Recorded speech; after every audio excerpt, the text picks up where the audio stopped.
네. 예수님께서도 역시 죽으셔야지만 모든 것을 이룰 수 있다는 것을 아셨어요, 예수님도. 그래서 치유의 사역을 하시면서 끊임없이 자신이 어떠한 분인지를 계속해서 말씀하셨습니다. 그러나 당시 문화에서 많은 사람들은 이 생각을 하지 못했죠. 할 수도 없었고요. 그래서 오늘 본문에 보면요. 오늘 본문에도 여지없이 바리새인들은 끊임없이 예수님과 제자들에게 시비를 걸고 있어요. 제가 좀 강하게 표현하기 위해 시비라고 했는데 자꾸 이제 따져 묻는 것입니다.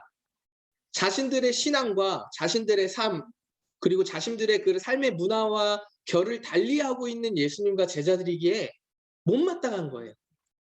그래서 오늘은 특별히 본문이 금식에 대해서 얘기하고 있고요. 안식일에 대해서 계속해서 예수님과 제자들에게 따져 묻고 있습니다. 그럼 먼저 오늘 금식에 대해서 한번 살펴볼까요? 바리새인들은요. 일주일에 2번씩 금식을 할 정도로 엄격하게 금식을 지켰어요.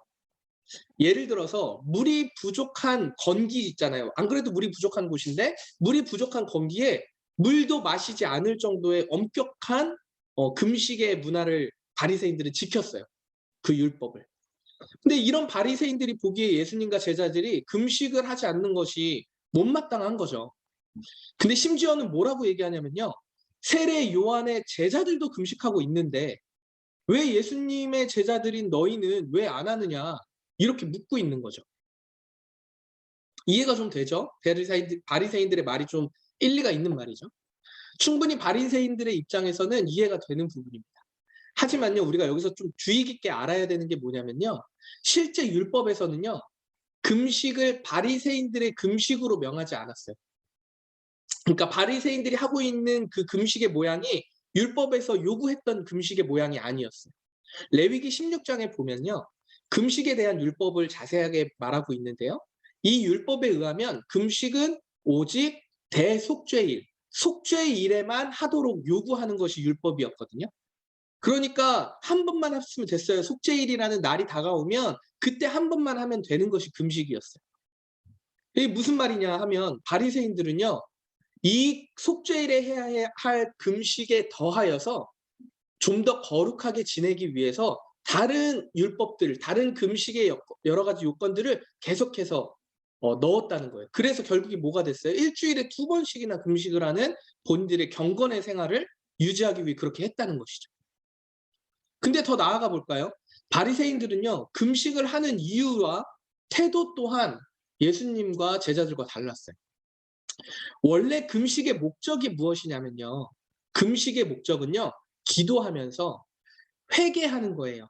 나의 마음을 회개함으로써 마음을 생각을 하나님께 방향을 맞추는 돌리는 그런 의식이 무엇이었냐면 금식이었어요. 물론 바리새인들의 시작도 그렇지 않았겠죠. 처음에는 정말 거룩함을 잘 지키기 위해 시작했을지 모르겠어요. 근데 처음부터 그렇지는 않았겠지만 그들의 금식, 결국 그 율법의 모양들은 결국 행위 자체에 집중되어 있음을 우리는 알 수 있다는 것이죠. 자신들의 경건함을 보이기 위해서 금식한 거예요. 이 상황으로 비추어 보았을 때는요. 바리새인들의 태도는요. 억지와 고집이라고밖에 할 수 없어요. 이런 바리새인들을 향하여 예수님이 총 3가지의 비유로 답하십니다. 먼저 첫 번째는요. 혼인잔치에 대한 비유, 두 번째는 낡은 옷에 대한 비유, 세 번째는 포도주와 낡은 가죽 부대에 대한 비유, 이 3가지로 금식에 대해서 답을 하십니다. 이 3가지 비유에 대한 상황을 조금 더 우리가 살펴본다면 예수님이 오늘 무슨 말씀을 하시고자 하시는지 그 뜻을 조금 더 자세히 알 수 있습니다. 먼저 혼인잔치에 대해서 한번 얘기를 들어볼까요? 혼인잔치는요. 당시에는요. 결혼을 하면요. 잔치를 7일 동안 했어요. 근데 이 7일 동안 잔치를 하는 동안 무엇을 하느냐? 이 기간에는요. 파티예요. 파티. 기쁨을 누리고 축하해 주는 시간이기 때문에 이 기간에는 금식을 따로 하지 않았어요. 또 다른 애도의 행위에 관여하거나 힘든 노동을 하지 않는 것이 당시 결혼 예식의 문화였다는 것이죠. 그렇기 때문에 예수님이 말씀하시는 거예요. 신랑이 잔치 가운데 금식하는 것이 마땅하냐? 이 얘기를 던진 이유가 당시의 문화에서는 파티 동안에는 금식을 하지 않았거든요. 그리고 또 오늘 본문에서 신랑이라는 표현을 하죠. 근데 이 신랑이라 하면요. 예수님 자신을 비유한 말씀인데요. 이 신랑이라는 표현은 구약에서 어떤 의미로 사용되어지냐면 여호와 하나님을 의미하는 말이 신랑이라는 말이에요. 그럼 정리해 볼까요? 무슨 말이에요? 구원하실 분 예수님과 함께 하는 동안에는 예수님과 신랑이신 예수님, 우리를 구원하실 분과 신부가 만났는데 그럼 이 행복한 파티에 있는데 금식을 할 필요가 있느냐? 그거 없다. 이 얘기를 하고 있는 거예요. 바리새인들이 착각하고 있었던 것이 바로 이것입니다. 사람이 열심히 경건함을 유지하기 위해서 금식을 한다고 해서 하나님의 나라가 임하여지는 것이냐는 거죠. 열심히 금식한다고 해서 구원을 자신의 손으로 이룰 수 있냐는 것이죠. 구원은 하나님께서 이루시는 것이지 사람의 성실과 노력으로 이루는 것이 아님에도 불구하고 바리새인들은 착각하고 있었던 거죠. 우리가 금식하지 않아도요. 하나님의 뜻은 이루어집니다. 우리가 기도하지 않아도요. 하나님의 뜻이 이루어져요. 하나님은 이미 승리하신 분이고 하나님의 나라는 이루어졌습니다. 그렇다면 목사님 그렇다면 우리는 무슨 노력을 해야 할까요? 우리의 노력이 무슨 의미가 있어요? 라고 물어볼 수 있겠죠. 그럼 우리의 노력이 무엇일까요? 우리는 무슨 노력을 해야 될까요? 우리의 노력은요. 예수님께 집중하는 것입니다. 예수님께서 죄로 물든 어가 속박의 삶에서 구하기 위해 오셨잖아요. 마치 애굽을 탈출한 이스라엘처럼 우리를 새 출애굽하도록 인도하신 것입니다. 오늘 규성형제가 기도할 때 죄로 물든 세상 우리가 죄인입니다라는 고백에 숨지 않게 해달라는 기도를 해줬어요. 너무 감동이 됐어요. 이 고백이 우리 삶에 필요하다라는 것이죠. 오늘 바리새인들도 깨달아야 할 것은 정말 예수님이 어떠한 분인지 자신들이 지금 경건의 생활을 열심히 하고 있지만 그것과 더 힘써야 할 것은 예수님이 어떤 분인지 하나님이 어떤 분인지 무엇에 지금 내가 집중해야 할 것인지 질문하고 마음과 생각을 열었어야 해요. 그게 바리새인들이 노력해야 될 포인트였던 거죠. 근데 그러지 못했습니다. 예수님은 금식에 이어서 또 다른 비유로 자신에 대해서 계속해서 말씀하시죠. 내가 이런 사람이야, 이런 신이야 라고 말씀하고 있습니다. 그것이 두 번째 비유였죠. 낡은 옷, 그리고 낡은 가죽부대에 대한 비유로 말씀을 하시는데 낡은 옷은요. 세탁을 일단 많이 하잖아요. 그래서 사용감이 있기 때문에 옷이 많이 늘어져 있어요. 그래서 옷감이 매우 약해진 상태입니다. 근데 이 낡은 옷에 새 옷을 붙여서 쓴다면 당연히 당기어서 당연히 찢어지지 않겠어요? 포도주를 담는 가죽 부대도 마찬가지인 거예요. 처음에는 새 포도주는 새 가죽 부대에 담습니다. 근데 이 포도주가요. 가죽 부대 안에서 발효가 되기 시작하면요. 가죽 부대가 되게 많이 팽창이 돼요. 가장 많이 늘어나 있는 상태입니다. 근데 이 늘어난 낡은 가죽 부대에 다시 새 포도주를 넣으면 어떻게 되겠어요? 또다시 발효가 돼서 포도주를 먹지도 못하고 터져버리겠죠. 가죽 부대가. 그래서 예수님께서는 이 두 가지를 통해서 얘기하시는 거예요. 내가 새 포도주다. 새 옷이다. 너네가 그동안 전통과 율법과 경건의 생활을 지키기 위해 많이 노력했지 알겠어. 근데 이제 나에게 집중해. 내가 새 율법 너희에게 주었잖아. 내가 왔어. 내가 너네를 구원하기 위해 왔어. 이제 너네가 나에게 집중해야 해. 라고 예수님은 비유로 말씀을 하신 거죠. 익숙하고 굳어지고 무르익은 신앙의 결을 버리고 예수님을 바라보라는 것입니다. 예수님께서 사역을 시작하시면서 이목이 집중되셨어요. 사실 이목이 집중되는 걸 원치 않으셨죠. 왜냐하면 고난의 종으로 오셨기 때문에 죽으셔야만 그 죽으시는 방법을 선택하셔야지만 모든 인류가 구원을 받을 수 있었기 때문에 원치 않으셨어요. 하지만 예수님이 사역을 하면 할수록 이목이 집중되었어요. 오늘 동일하게 바리새인들에게 말씀하는 것입니다. 보아라, 내가 너희를 구원한다. 나를 바라봐라. 보지 않았느냐? 내가 지금 이 엄청난 일들을 벌이고 있는 것 보이지 않느냐? 그리고 너희들의 익숙해진 사고, 생활, 이 패턴에서 지금 여기 서 있는 나를 보고 새롭게 생각하고 새로운 눈을 가져라. 이제 나를 통해 이루어지는 일들을 보아라. 이렇게 말씀하신 거예요. 이 사건이 한번 있고 난 이후에 안식일이 되었습니다. 이제 이 안식일에 예수님과 제자들이 밀밭 사이로 이제 갈 때에 제자들이 무슨 일을 하냐면 밀밭 사이로 들어가서 이삭을 잘라서 먹습니다. 배가 고팠기 때문이죠. 근데 여지없이 누가 나타나요? 바리새인들이 나타나요. 대단한 사람들이에요, 이 사람들. 그리고 또다시 시비를 겁니다. 아니, 당신 회당에서 죄를 사야 한다는 그런 말도 안 되는 신성 모독을 하더니 세리인 레위와 밥을 그렇게 먹더니 금식까지 하지도 않더니 이제는 안식일에 이런 일을 이삭을 잘라내는 이 일을 해도 됩니까? 이렇게 묻는 거예요. 따져 묻는 거예요. 그러자 예수님이 바리새인들이 잘 아는 성경의 말씀으로 답하시죠. 그 내용이 이런 내용이에요.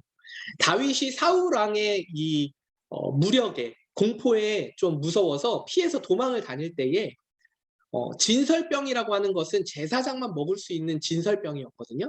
근데 그것을 받아서 먹었어요. 사실 원래대로라면 벌을 받아야 하고 죽어야 하거든요.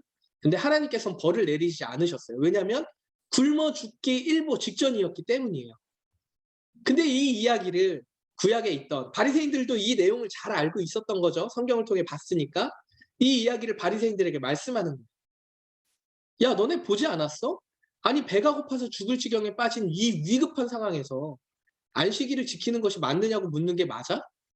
다윗도 그러하지 않았어? 이 말씀인 거죠. 근데 여기서 또 놀라운 것은요. 사실 예수님께서는요. 다윗의 예를 들어 말씀하셨지만 이렇게 성경의 말씀을 굳이 인용까지 하실 필요가 없었습니다. 왜냐면요. 제자들은 농부가 아니었어요. 그러니까 밀밭을 본인이 농사하는 농부가 아니었기 때문에 안식일에 본인들이 일상적으로 이삭을 자르는 그런 일을 했던 것이 아니에요. 또한 곡식을 훔치는 것도 아닙니다. 이 무슨 얘기냐면 신명기 23장에 나오는 율법대로라면요. 다른 밭에 가서 먹는 것을 허용하였어요. 훔치지만 않으면 되는 것이 신명기 23장에 나온 율법이었어요. 한마디로 무슨 얘기냐면 예수님과 제자들은요. 바리새인들의 율법을 어겼을지는 모르지만 하나님의 율법을 어긴 것은 아니라는 얘기죠. 예수님께서 친절하게 그들을 이해할 수 있도록 성경 말씀을 통해서 설명하신 거예요. 얼마나 친절하세요, 예수님이. 그들이 더 잘 이해할 수 있도록. 이제 확실해졌어요. 뭐가 확실해졌냐면 바리새인들은 예수님의 말씀과 예수님의 행동과 예수님의 사역에 관심이 없다는 것이 확실해졌어요. 예수님이 어떠한 분인지 알고 싶어 하지도 않았어요. 그저 무엇을 원했냐면 자신들의 경건의 모양을 따라하지 않는 사람. 그러면서 위대한 척하고 사람들을 고치고 사람들을 현혹시키는 것처럼 보이니까 이 바리새인들은 언짢은 거예요. 불쾌한 겁니다. 이 불쾌함이 최고치에 이르렀습니다. 결국 끝까지 갔죠. 오늘 본문 마지막 절인 3장 6절입니다. 바리새인들이 나가서 곧 헤롯 땅과 함께 어떻게 하여 예수를 죽일까 의논하니라. 예수님의 말씀과 행동을 다 지켜본 바리새인들의 결과는요. 예수님을 따르는 것이 아니었어요. 도리어 자신들의 정치 견해와 맞지 않는 헤롯 땅과 함께 예수님을 죽이기로 의논하였습니다. 이 결정적인 결정을 하게 된 계기가 있는데요. 그동안 계속해서 이제 의견의 대립이 있었지만 예수님께서 이제 이삭을 잘랐던 그 일이 있은 그 당일 안식일에 회당으로 다시 들어가셨습니다. 그곳에는 어떤 사람이 있었냐면 장애를 가진 사람이 있었어요. 한쪽 손이 마른 사람. 장애를 가져서 고칠 수가 없는 사람이었어요. 근데 이 모습을 주도면밀하게 지켜보고 있는 사람이 있어요. 누구예요? 바리새인들이에요. 또다시 예의주시합니다. 왜? 안식일인데 사람을 고치는가 안 고치는가 보고 싶은 거죠. 당시에는요. 안식일이라고 하여도 생명이 위급한 사람이라면 이 고치는 것이 허용이 되었거든요. 근데 하지만 손이 마른 사람은 생명이 위급한 건 아니잖아요. 그러니까 예수님께서 내일 다시 와라 이렇게 하셨어도 되는 상황이에요. 그러니 바리새인들이 얼마나 기회를 잡았겠어요. 아, 이제 고치나 안 고치나 보자. 그러나 예수님은 피하지 않으셨습니다. 오히려 많은 사람들이 보는 곳에서 손이 마른 사람을 일으켜 세우셨어요. 그리고 그곳에 있는 모든 사람들이 보란 듯이 이 장면들을 이목을 집중시킬 수 있도록 그 자리에 일으키셨습니다. 그리고는 그 사람들을 둘러보며 말씀하시죠. 안식일에 좋은 일을 하는 것이 선한 일을 하는 것이 옳으냐? 아니면 나쁜 일을 하는 것이 옳으냐? 생명을 살리는 것이 옳으냐? 아니면 죽이는 것이 옳으냐? 이 말씀을 들은 사람들은 잠잠해졌어요. 잠잠하다 이 뜻은요. 현재 진행형으로 사용되어진 말이에요. 아무 말을 하지 못한 상태로 계속 유지된다는 얘기예요. 근데 그 장면을 딱 지켜 아무도 아무 말을 하지 않으니 아무도 아무 말을 하지 않는 이 사람들을 둘러보시며 예수님이 완악한 마음을 가진 사람들을 보시면서 분내하셨어요. 분을 내셨습니다. 그리고는 손이 마른 사람을 말씀으로 고치십니다. 이 결과가 무엇이었어요? 바리새인들이 예수님을 헤롯 왕과 함께 죽이려고 의논하는 결과로 이어졌습니다. 아니 경건의 모습으로 열심히 신앙의 결을 지켜왔던 사람들이 사람을 죽이려고 한다는 생각까지 간다는 거. 여러분 이것이 이해가 됩니까? 우리는 오늘 말씀을 통해서요. 바리새인과 예수님의 대립을 계속해서 보았습니다. 이 상황을 통해 예수님은 다양한 비유를 통해 말씀하셨는데 정말 예수님께서 어떠한 메시지를 던져주고 싶으셨을까요?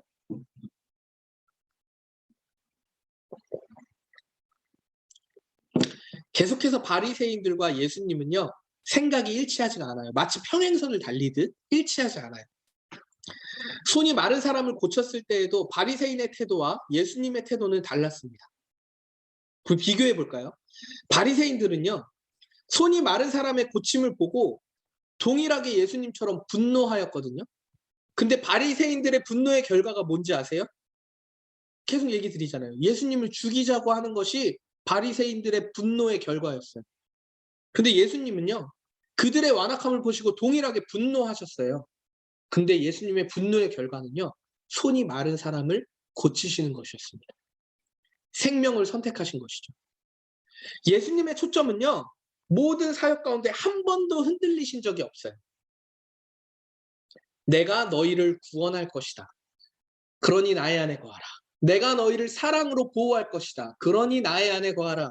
내가 너희를 위하여 이 땅에 왔다. 그러니 나의 안에 거하라. 예수님의 초점은 한 번도 흔들림이 없어요. 내가 너희를 구원할 것이다. 너희의 생명이 나에게 있다. 이 얘기 계속 던지고 계신 거예요. 계속해서 예수님이 본인이 어떠한 분인지 말씀하시고 나타내고 계십니다. 치유도 하시고 사역도 하시지만 이것이 본질이 아니라는 거예요. 나를 보라는 거예요. 그러나 바리새인들은요. 끊임없이 자신들의 문화에 갇혀서요. 하나님의 뜻을 분별하려고 하지 않았어요. 금식을 하는 이유도 안식일을 지키는 이유도 사람을 고치는 이유도 단 한 번도 바리새인들은 하나님의 뜻을 묻지 않았습니다. 그저 나의 경건을 유지하기 위해 내가 그동안 신앙의 문화를 지켜왔던 것들을 뽐내기 위해 우리가 이렇게 잘하고 있다는 것을 보여주기 위해 신앙생활을 했죠. 우리도 때때로 분노하지 않습니까? 이 분노 자체가 나쁜 것은 아니잖아요. 우리의 감정이잖아요. 슬픔, 기쁨 이런 것처럼 감정입니다. 하지만 이 분노를 통해서 우리가 우리의 이 태도와 방향이 어떻게 설정이 되느냐, 어떻게 태도를 취하고 가느냐 하는 것은 그 분노의 결과는 하나님의 뜻으로 향해야 해.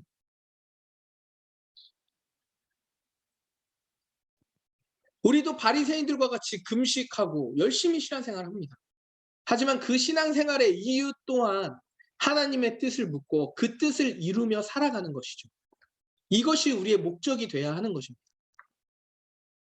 예수님께서 바리새인들의 이 완악한 마음을 보시면서 탄식하세요. 사실 이 탄식은요. 그리스도인으로 사는 우리들이 삶에서 많이 탄식하지 않아요? 하루, 한 주, 한 달을 살다 보면요. 말도 안 되는 세상의 모습에 우리가 막 탄식이 나와요. 아 진짜 이 세상이 왜 이러지?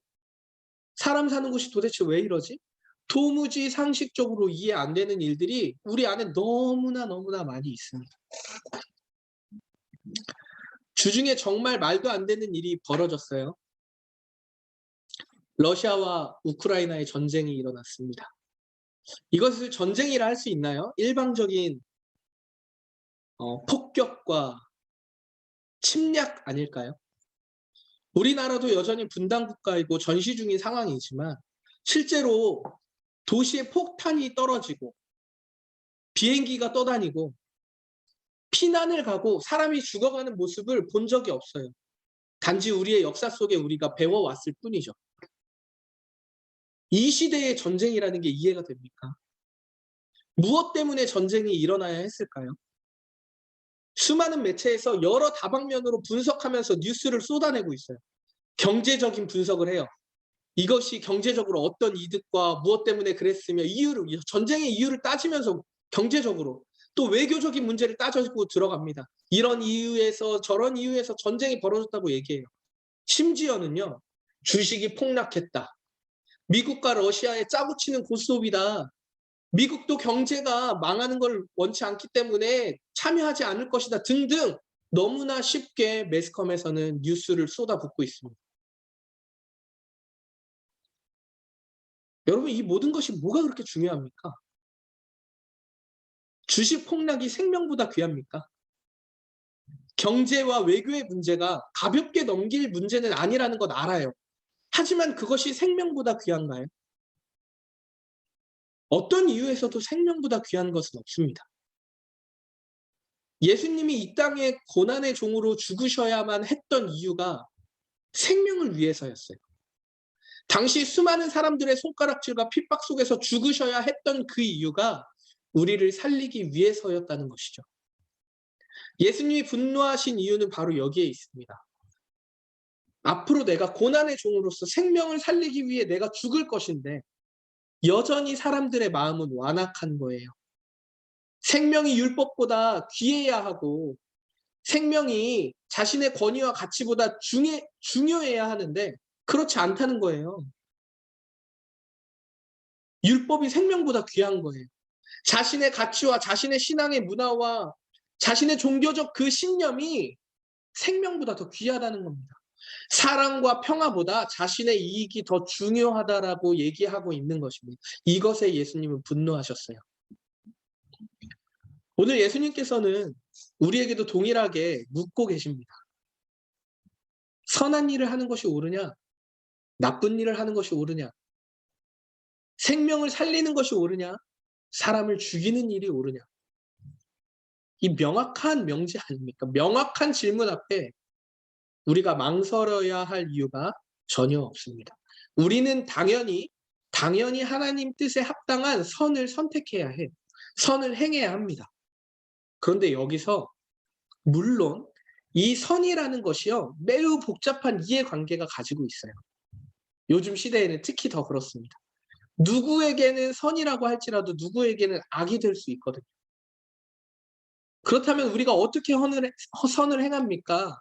그렇다면 우리가 우리 삶에서 하나님께 물어야 해요. 이게 하나님의 뜻인지, 하나님의 생명에 관한 일인지, 하나님의 목적에 하나님 나라에 합당한 일인지 이것을 묻고 또 그것도 안 된다면 신앙의 공동체에 묻고 함께 분별하면서 우리가 할 수 있는 최선의 선택으로 선을 행해야 한다는 거죠.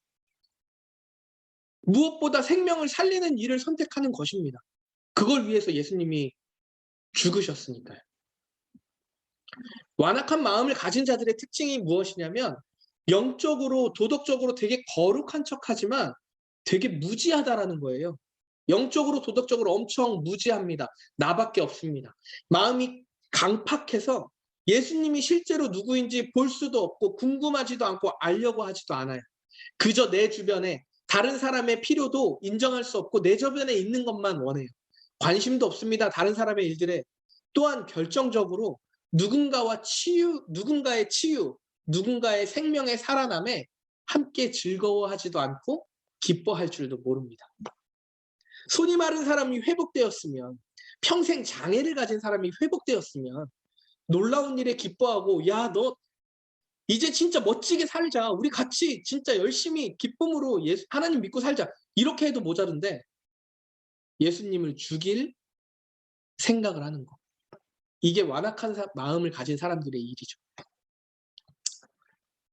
오늘 이 시간 간절히 바라는 것은요. 성령 하나님께서 우리도 나도 모르게 굳어진 우리 안에 있는 완악한 우리의 굳어진 마음을 부드럽게 만져주시기를 축원합니다. 또한 새로움을 볼 수 없었던 내 삶에 너무나 익숙한 내 삶의 패턴에서 새로움을 볼 수 없었던 우리의 눈을 새롭게 여셔서 삶의 모든 선택의 순간에서 생명을 선택하는 성숙한 우리 그리스도인들이 되기를 축복합니다. 말씀을 준비하면서요. 완악한 마음이 아니라 생명을 귀하게 여기고 사랑의 마음을 품는 것이 무엇일까?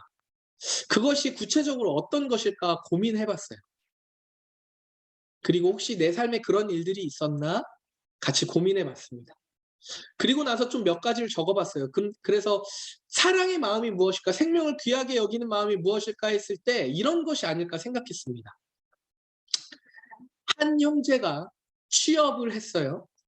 근데 그 취업에 우리가 너무 기뻐하는 거예요. 함께 기뻐하는 것입니다. 정말 잘 됐다고 함께 기뻐하는 것. 또 형제 자매의 결혼에 내가 함께 기뻐하고 즐거워하는 것. 또 사업장이 어려울 때 하나씩 채워주시는 은혜를 함께 보는 것. 또 누군가의 아픔에 함께 아파하고 외롭고 힘들 때 함께 울어주는 것. 또 불의를 보며 그 불의 앞에 부당함을 받았을 때 함께 분을 내며 어떻게 건강한 삶으로 이어질지 함께 머리를 맞대는 것. 이것이 사랑을 가진 자들의 모습이 아닐까 생각하게 되었습니다. 생명을 내어주는 것이 곧 사랑이잖아요. 우리는 그 사랑을 받은 사람들이에요. 거창하게 생명을 내어주는 것이 예수님처럼 한다는 것이 그럴 일도 많지 않을 뿐더러 부담이 됩니다. 힘들 수 있지만 지금 얘기 드렸던 것처럼 함께 하는 것, 함께 기뻐하고 함께 슬퍼하고 정말 마음을 다해 함께 짊어지는 것, 이것은 우리가 할 수 있는 선한 일, 생명을 선택하는 일이 아닐까 생각하게 되었습니다. 누구나 기뻐하고 누구나 슬퍼하고 누구나 분노할 수 있습니다. 그리고 이 감정을 어떻게 나누고 어떻게 하나님이 원하시는 방향으로 묻고 선택하며 따라가느냐에 따라서 우리의 삶은 달라질 수 있습니다. 유퀴즈 아시죠? 유재석이 MC로 조세호랑 141편에 여러분 꼭 보세요. 그 제야의 고수편인데 거기에 세 번째 그 이제 자기님 맞나요? 세 번째 그 게스트로 나오신 분이 있어요. 설악산 지객군 혹시 보신 분이 계시는지 모르겠어요. 설악산 지객군이 나오셨어요. 유일하게 설악산의 지객군으로 남은 단 한 명의 지객군이신데 시간당 8,000원을 받아요. 근데 이분이 삶이 어떠하시냐면요. 아내를 너무 사랑하는데 아내가 2급 장애를 가지고 계세요. 장애인 거를 알고 결혼하셨어요. 너무 사랑스러웠대요. 한눈에 반했대요. 그리고 그 아내와 너무 백년해로를 하고 싶다고 열심히 지객군에 혼자 남아서 누구라도 그 일을 해야 하지 않겠냐라는 마음에 남아서 그 일을 하신대요. 근데요. 그 일을 보니까 일이 여간 고된 게 아니에요. 냉장고 120kg짜리 냉장고를 엎고 설악산 올라요. 근데 더 놀라운 건 그냥 고생하시는구나 이 정도가 아니고요. 자녀를 낳았는데 자녀도 84년생 GT래요. 저랑 동갑이더라고요, 자녀가. 근데 이 자녀가 또 장애가 있어요. 근데 같이 집에서 키울 수가 없는 거예요. 이제 몸도 크고 하니까 돌봄이 안 되는 거예요. 그래서 이제 뭐 보육하는 곳에 이제 아이를 보내서 거기서 자라요. 그러면서 고백하시는 거예요. 함께 해 줘야 되고 사랑을 더 많이 부어 줘야 되는데 그러지 못해서 내가 너무 미안하다. 그러면서 이분이 무슨 일을 하시냐면 그 보육원에 처음에는 자기 아들의 일로 시작했대요. 먹을 걸 가져다 주기 시작하신 거예요. 후원을 하기 시작하신 겁니다. 그러면 조금 더 내 아들을 잘 봐줄까 하는 마음에 시작했대요. 근데 그 보육원에 있는 보육원이라는 표현이 맞는지 모르겠어요.